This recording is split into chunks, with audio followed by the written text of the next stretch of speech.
Hi friend, जय माताजी, जय श्री कृष्ण।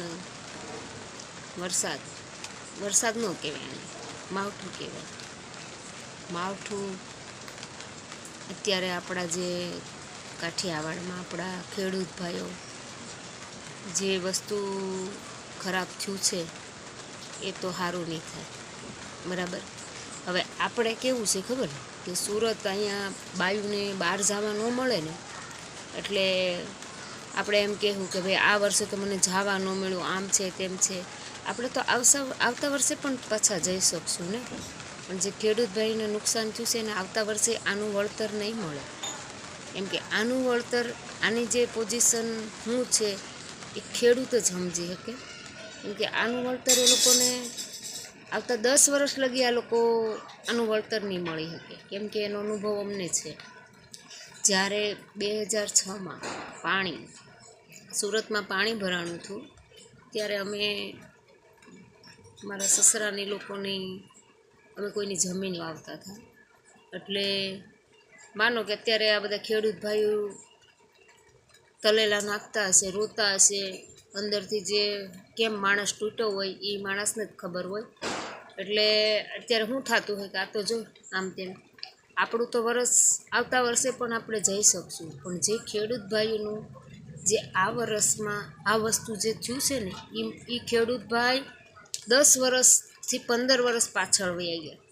मानो के मारा तमारा पासेथी पैसा एने कंई 10,000 5,000 थी आ वस्तु न थयुं होय, एने घणा रूपिया लाग्या होय अने ए रूपिया एने एवो विचार कर्यो के आ पाक थाहे एटले हूँ आ रूपिया आने चूकवी दईश, मजूरी चूकववानी, प्लस आपणे दाड़िया बोलाव्यो एने पाणी वाळवानुं, आ छे ते छे, दवा, एमनेम तो कोई वस्तु थावानी नथी, घणो एने रूपियो लाग्यो हशे।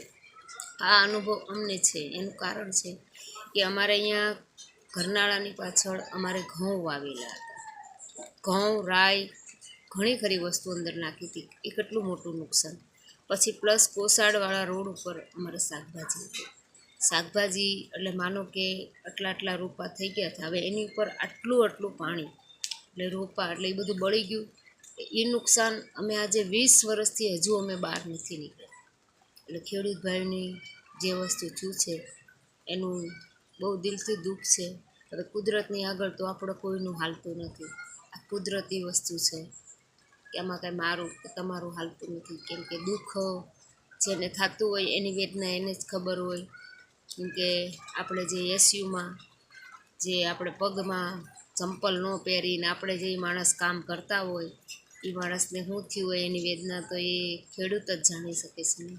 કેમ કે આમાં બધું એને ઇન્વેસ્ટ કર્યું હોય કે આ પૈસા મારે આવશે તો હું આ કરી નાખીશ, ઓલાનું દઈ દઈશ, ઓલું ચૂકવી દઈશ, ઘણું ખરું એને આમ બધું ગોઠવણી કરીને મૂકી હોય। અને એ ગોઠવણી ઉપર જ્યારે પાણી ફરી જાય ને, માણસ કહે ને કોળિયો હાથમાં આવે એમાં માખ બેસી જાય એટલે કેવી હાલત થાય। અત્યારે ખેડૂત ભાઈને બિચારાને એવી હાલત છે। હવે આ દુઃખભરી વસ્તુમાં તો ભગવાન, કુદરત કે આ વસ્તુ જે થયું છે એ બધી ખોટી જ છે। હવે આપણે કુદરતની આગળ તો કોણ ભાઈ, આપણું કોઈનું નથી હાલવાનું ને। નુકસાન, એ નુકસાનનું ભરપાઈ તો 5 થી 10 વર્ષ લગી માણસ, એક ખેડૂત 10-15 વર્ષ લગી ન નીકળે, પાછળ એને કોઈ પ્રસંગ આવી જાય એવા। આપણે એમ કહીએ ને કે 10 વર્ષ એટલા બધા લાગે, પણ એમનું કારણ છે। માથે લઈને આ બધી વસ્તુ કરી, આમે દીકરા દીકરીને પ્રસંગ આવ્યા એટલે માણસને પાછું માથે કરીને કરવાનું। એટલે માણસ 5-10 વર્ષ તો પોતાના ખેતીમાં લાગ્યા ને 10 વર્ષ પોતાના છોકરાઓના નાના મોટા પ્રસંગો કરવાના હોય, દીકરીઓના લગ્ન પ્રસંગ, આણા પરિયાણા બધી વસ્તુ કરવાની હોય। ખેડૂત ભાઈને ખબર હોય કેટલા વર્ષ પાછળ માણસ જાય, એ ભલી દિલથી અમને જ ખબર છે। માતાજી સૌને સુખી રાખે ભાઈ, હિંમત રાખજો, કુદરત સારું કરશે સૌની હારે। અમે તમારી જેમ જ અહીંયા બેઠા છીએ, આ વેદના અમને ખબર છે। ભગવાન માતાજી સૌનું સારું કરે। જય માતાજી, જય શ્રી કૃષ્ણ।